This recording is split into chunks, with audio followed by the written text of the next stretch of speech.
দর্শক, sign news নেটওয়ার্কে আপনাদের সকলকে স্বাগতম। সাথে আছি আমি আরিফুল ইসলাম। ফিলিস্তিনের গাজা উপত্যকায় দখলদার ইসরায়েলি বাহিনীর হত্যাযজ্ঞ ছাড়িয়ে গেছে নৃশংসতার সর্বোচ্চ মাত্রা। নির্বিচারে গুলি ও বোমাবর্ষণের পর এবার হাসপাতাল ও স্কুল সহ বিভিন্ন স্থান আগুনে জ্বালিয়ে দেওয়া হচ্ছে।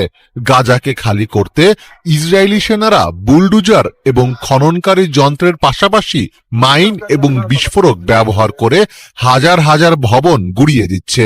ধ্বংস করা হচ্ছে কৃষি ও শিল্প এলাকা। ইতিহাসের জঘন্যতম এই বর্বরতার বিরুদ্ধে প্রতিবাদ জানাচ্ছে বিশ্বের বিভিন্ন দেশের সচেতন নাগরিকেরা। নিপীড়িত গাজাবাসীর সমর্থনে 7 এপ্রিল বিশ্বব্যাপী পালিত হয়েছে নো ওয়ার্ক নো স্কুল কর্মসূচি। তবে গাজার জনগণের এই আর্তনাদ যেন থোড়াই কেয়ার করছেন আরব বিশ্বের প্রভাবশালী নেতারা। সামরিক ও রাজনৈতিকভাবে প্রভাবশালী এই আরব দেশগুলো ফিলিস্তিন নিয়ে পুরোপুরি নির্বিকার। ফিলিস্তিনিরা যে আরব নেতাদের দিকে তাকিয়েছিলেন, বিপদের সময় মুখ ফিরে তাকালেন না তাদের কেউই। ইসরায়েলি বাহিনী যখন গাজায় গণহত্যামূলক বোমাবর্ষণ ও দখলদারিত্ব চালাচ্ছে, ঠিক সেই সময়ই ইসরায়েলি পররাষ্ট্রমন্ত্রীকে আতিথেয়তা দিয়ে বরণ করে নিয়েছে সংযুক্ত আরব আমিরাত। রোববার আবুধাবিতে ইসরায়েলি পররাষ্ট্রমন্ত্রী গিদিয়ন সারকে স্বাগত জানান আমিরাতের পররাষ্ট্রমন্ত্রী শেখ আবদুল্লাহ বিন জায়েদ আল নাহিয়ান। সেখানে তাদের আলোচনার মূল বিষয় ছিল ইসরায়েল ও আমিরাতের মধ্যে দ্বিপাক্ষিক সম্পর্ক জোরদার করা। এই আমিরাতেই রয়েছে যুক্তরাষ্ট্রের অত্যাধুনিক ঘাঁটি। দেশটি থেকে কোটি কোটি ডলার খরচ করে অস্ত্রশস্ত্র কেনে আমিরাত।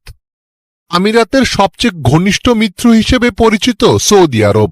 ইসলাম ধর্মের প্রাণকেন্দ্র সৌদি আরবে শাসন ক্ষমতা দেখভাল করেন এমবিএস খ্যাত বাদশাহ সালমান। যুবরাজ ঘোষিত হওয়ার পর এমবিএস ইসরায়েলের সঙ্গে খাতির বাড়িয়ে দেন, যার ফলে সৌদি আরবের সঙ্গে গত কয়েক বছরে গোপন সম্পর্ক গড়ে তুলেছে ইসরায়েল।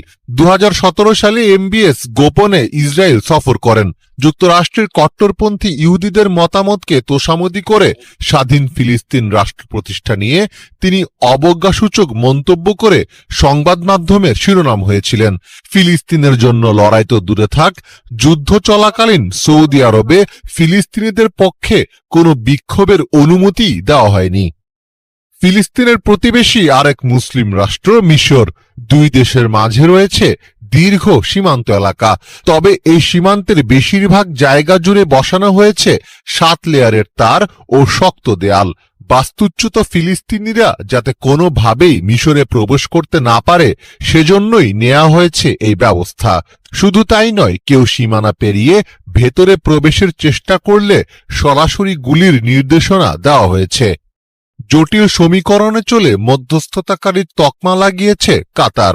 এই দেশেই রয়েছে যুক্তরাষ্ট্রের গুরুত্বপূর্ণ একটি সামরিক ঘাঁটি। আবার ইসরায়েলের সঙ্গেও দেশটির ভালো সম্পর্ক রয়েছে।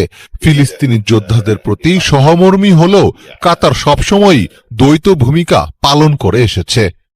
কে হবে মুসলিম বিশ্বের নেতা?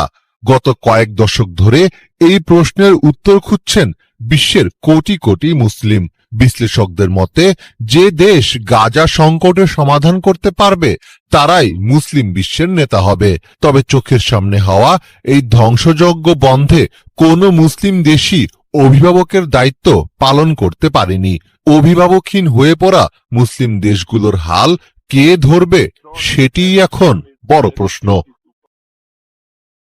এমন গুরুত্বপূর্ণ খবর পেতে আমাদের চ্যানেলটি সাবস্ক্রাইব করুন এবং বেল আইকনটি অ্যাক্টিভ করুন।